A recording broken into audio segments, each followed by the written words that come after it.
el Amazonas se está incendiando, deforestando, y los pueblos originarios que en él habitan cada vez son más escasos.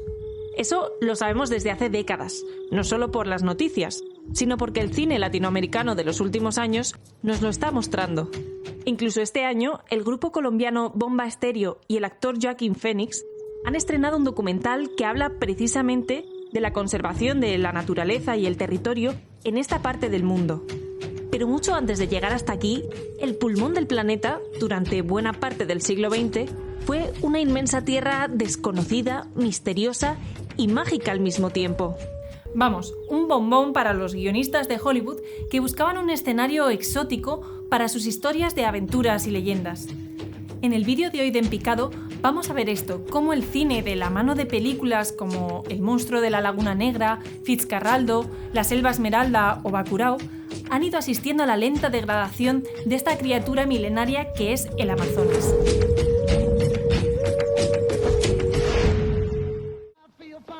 Estamos en los años 50 y el público se había cansado de ver a monstruos demasiado europeitos como Drácula o Frankenstein. Estos ya no les asustaban. La gente pedía un poco de innovación y por eso los directores se lanzaron a la caza de nuevos monstruos un poco más exóticos. Es por aquella época en la que surgen Godzilla, el dinosaurio de la bestia de tiempos remotos o esta extraña criatura del Amazonas. Hasta ese momento, el Amazonas era un desconocido en la gran pantalla. Solo algunas, como la película muda de 1925, El mundo perdido, habían situado su trama en el Amazonas, pero en vez de jaguares y capibaras, había diplodocus y otros dinosaurios, lo que ya nos indica el gran conocimiento y la cantidad de leyendas que tenía el público occidental sobre la Amazonía. Vamos, que era el escenario perfecto para que Hollywood situara allí sus nuevas películas de aventuras, como por ejemplo... El monstruo de la Laguna Negra. Esta historia sobre una expedición al Amazonas en busca de un hombre anfibio, el monstruo de la Laguna Negra, fue un éxito total. Se convirtió en una película de culto y llegó a inspirar a varios monstruos del cine posteriores como Alien, Depredador o incluso la reciente oscarizada La forma del agua de Guillermo del Toro, de la que vamos a hablar más adelante en el vídeo. Sin embargo, este exotismo que buscaban los directores en las películas de exploradores no estaba libre en muchas ocasiones de ideas colonialistas. Cuando se retrataba esta selva, casi siempre se hacía como un sitio inexplorado y virgen, pero también como algo atrasado, donde Dios y la civilización no habían llegado. Algo que las mentes conquistadoras de europeos y estadounidenses iban a ponerle remedio en muy poco tiempo.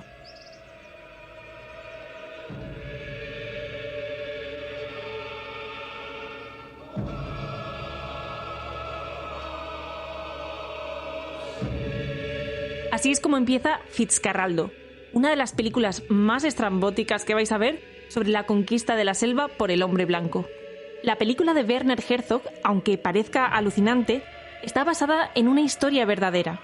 Un hombre apasionado por la ópera quiere construir un teatro en el mismo corazón de la selva para llevar la música de Verdi, Caruso y Wagner a unos ignorantes indígenas. Y para ello, incluso cruzará una montaña con un barco. Bueno, perdón, más bien hará que los indígenas hagan este absurdo trabajo. La trama de la historia en sí ya nos indica las disparatadas pretensiones civilizatorias de su protagonista y el menosprecio por los pueblos indígenas. Pero es que además, durante el rodaje, verdaderamente los indígenas tuvieron que subir el barco por la montaña aun a riesgo de sus vidas.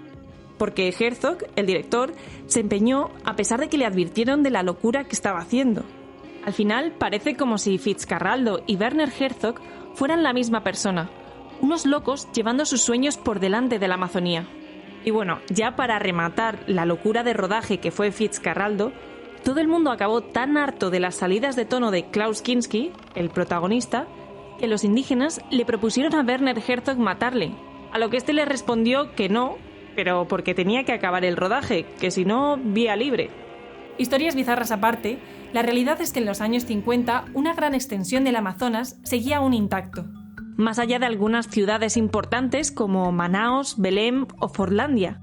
Sí, una ciudad creada por Henry Ford para la producción de caucho y que hoy en día está totalmente abandonada.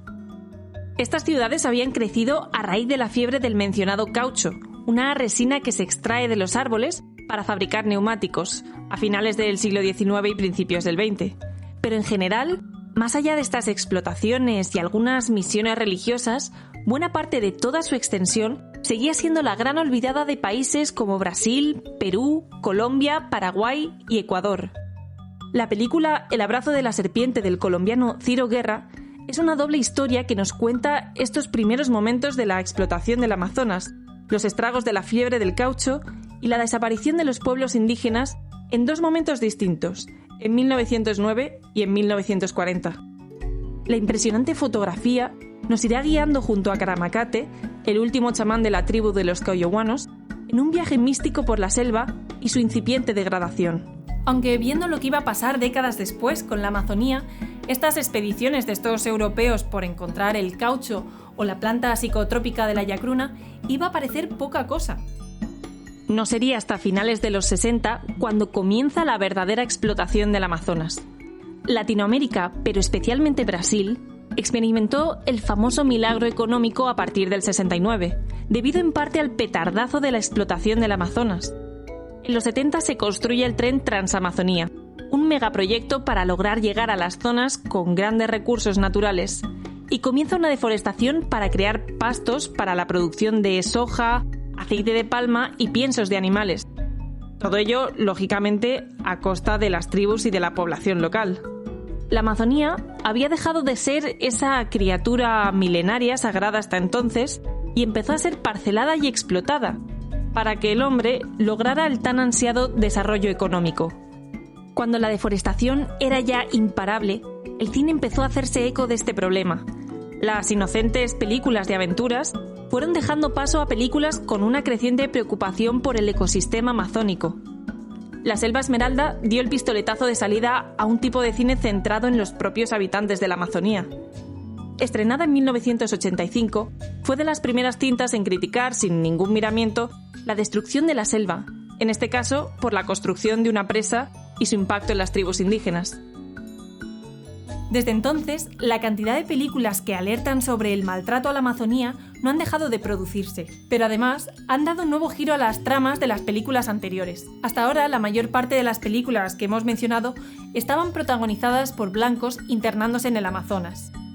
Curioso, cuando en el Amazonas viven más de 1 millón de indígenas de 420 tribus distintas.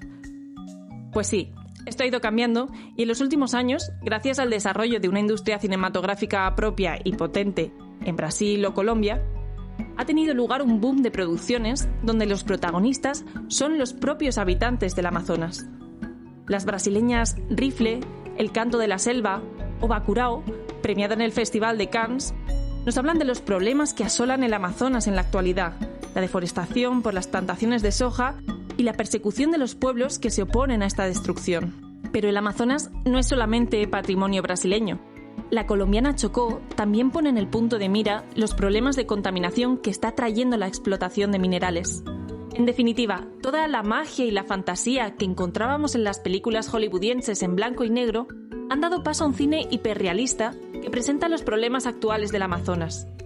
Y es que poco espacio queda ya para la fantasía cuando el Amazonas ha perdido cerca de 1 millón de kilómetros de masa forestal en los últimos 60 años, y se estima que de media se ha extinguido una tribu cada año a lo largo del último siglo, según la organización Survival, una organización para la defensa del mundo indígena.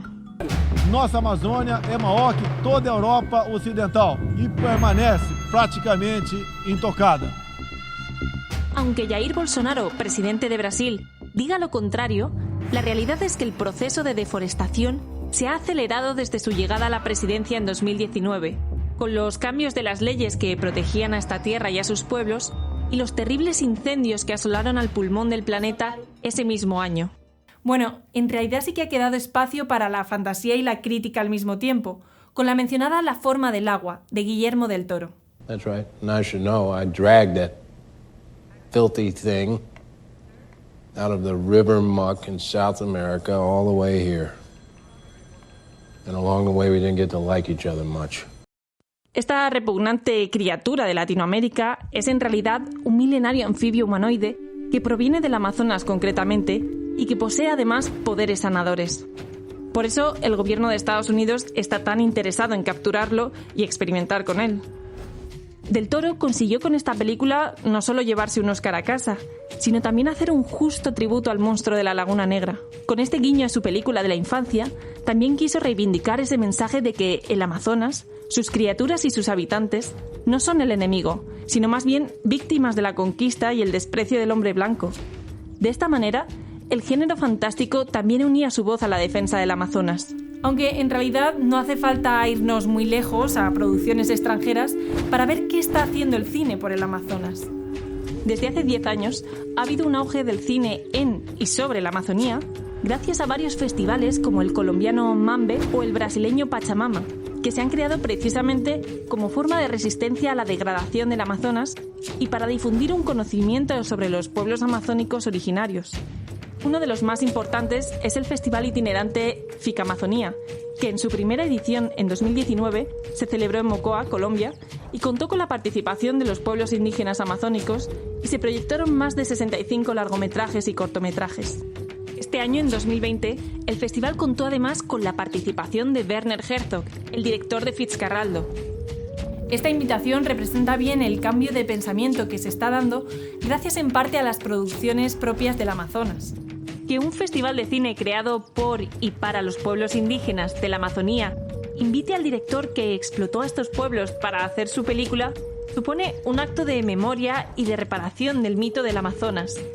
La selva es cada vez menos ese monstruo a domesticar por empresarios y directores para conseguir el tan ansiado desarrollo, sino que vuelve a ser mostrada al mundo entero como esa divinidad ancestral que fue y es para los pueblos que la habitan.